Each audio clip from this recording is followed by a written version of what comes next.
You might have heard about me, or at least you did back when I was making waves with my ex-best friend, Christy Winston. We were kind of a big deal, detectives who always got the job done. Sharp as nails, no nonsense, and damn near unstoppable. That was before the falling out though. Before everything went sideways. Now I'm just another former detective, trying to enjoy retirement in the quiet little town of Willowbrook. Christy and I haven't spoken in years, and honestly, I had no plans of changing that anytime soon. We went our separate ways after a case that nearly broke us both. Emotionally, professionally, and in ways I'm still not ready to unpack. But fate has this funny way of pulling you back in when you least expect it. For me, it started with a wallet. No, I wasn't even supposed to be in town that day. I was actually on my way out to my cousin's place for a little weekend getaway when I stopped by to grab a quick coffee. There was the usual bustle at the corner of Main Street, folks rushing to work, kids laughing on their way to school, and a local busker playing his guitar with that slightly out-of-tune charm. That's when Travis Gilkey came running up to me holding a beat-up wallet like it was the Holy Grail. Travis wasn't just some random guy. He was one of the town's good old boys, always wanting to be helpful. Mid-20s, scruffy beard, plaid shirt half tucked in. You know the type.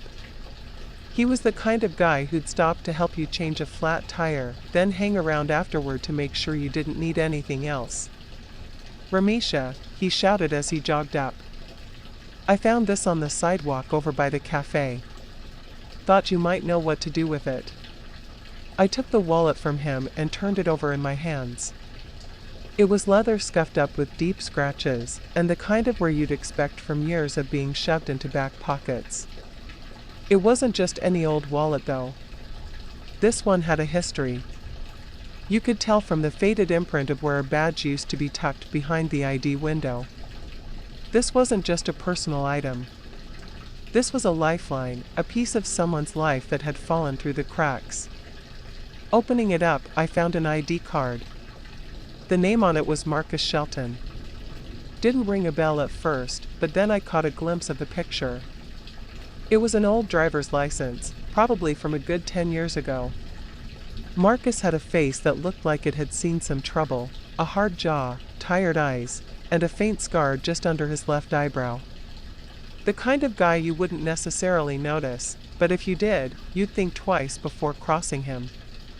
There wasn't much else inside, a few crumpled receipts, a worn-out business card from some local mechanic shop, and a photograph of a young woman.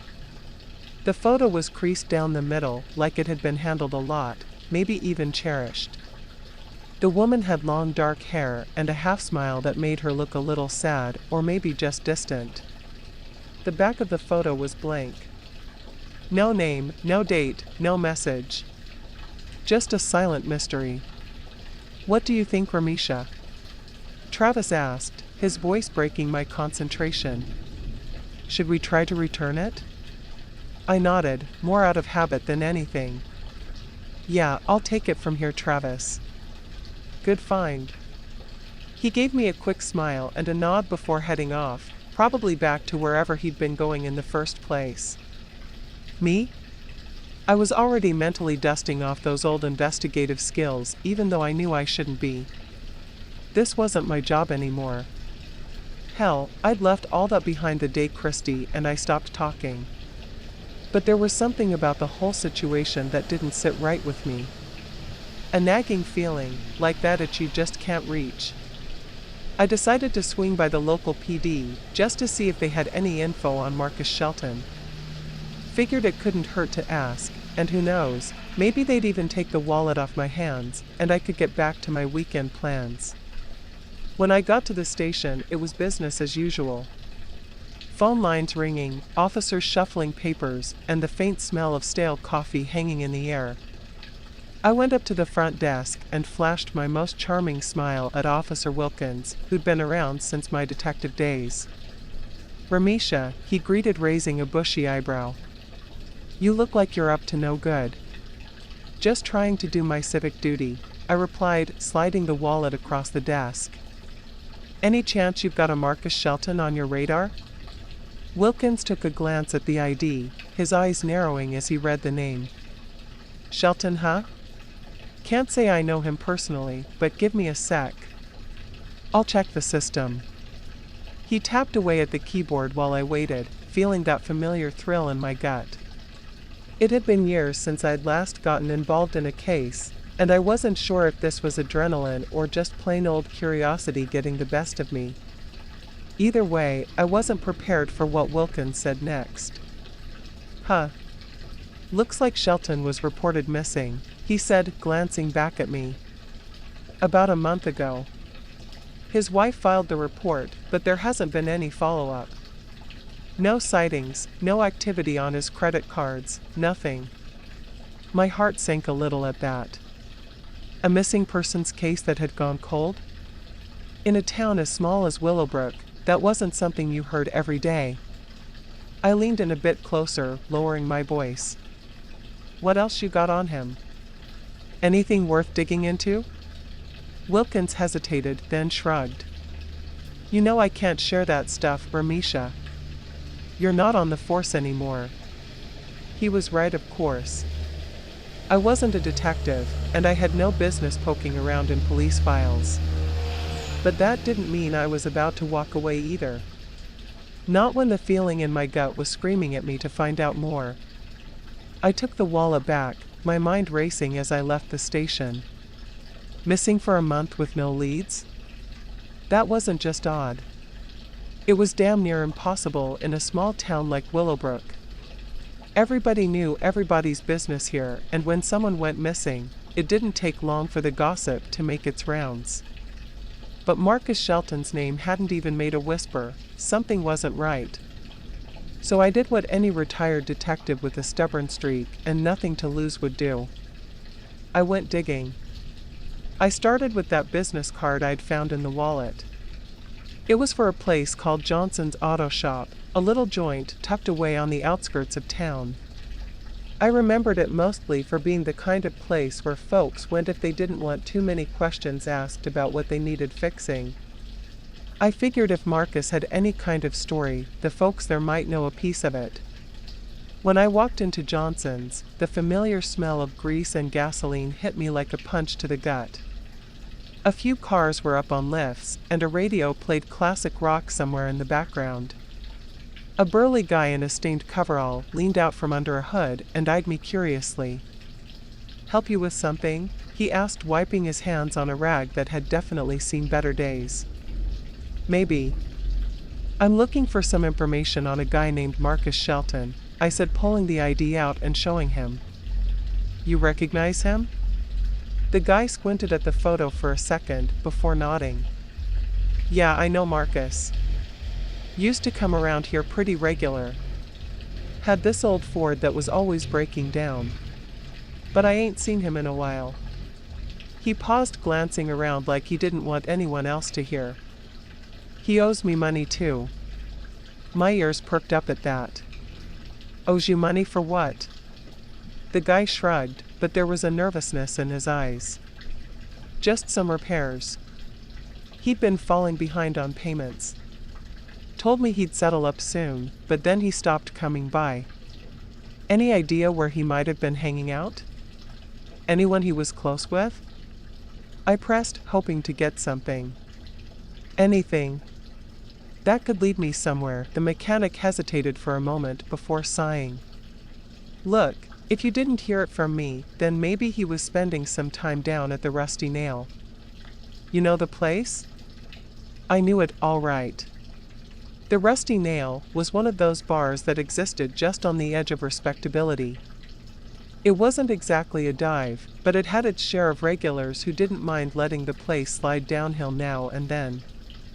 It was the kind of joint where secrets got whispered into whiskey glasses, and people went to forget whatever they were trying to leave behind.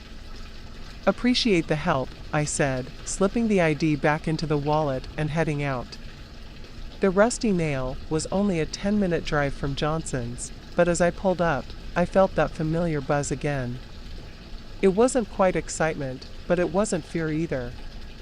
More like I was teetering on the edge of something. something that could unravel fast if I wasn't careful. Inside, the bar was dimly lit, and the usual cast of characters was scattered around, nursing drinks and keeping to themselves. I slid onto a stool and waved over the bartender, a weathered-looking woman with a sharp gaze and a smoker's voice. "What'll it be?" she asked. "Just a soda for now," I said, then leaned in a little. "I'm actually looking for someone. Marcus Shelton. You know him?" She narrowed her eyes, clearly not impressed. "Why? You a cop?" "Not anymore," I said, letting that sink in for a second. "But I used to be, which means I can either be your best friend or your worst nightmare, depending on what you tell me." She smirked, then reached for a glass to pour my drink. "Yeah, I know Marcus.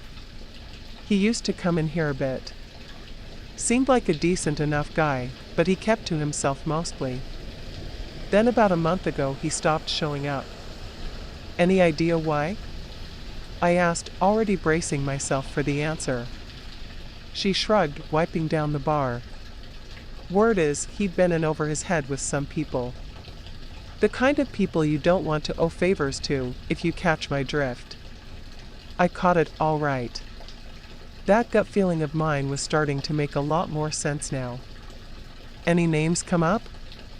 She glanced around like she was checking to make sure no one else was listening, then leaned in closer.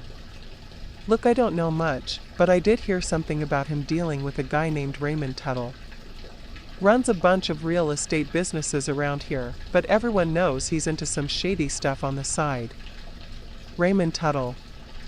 Now that was a name I hadn't heard in a while, but I hadn't forgotten it. Back when Christy and I were still partners, we'd run into Tuttle more than once. He was one of those community leaders who always seemed to have his fingers in every pie. The guy threw just enough charity events and rubbed elbows with the right people to stay out of jail, even when there was more dirt on him than anyone cared to admit. I thanked the bartender and headed out, my mind spinning with new possibilities.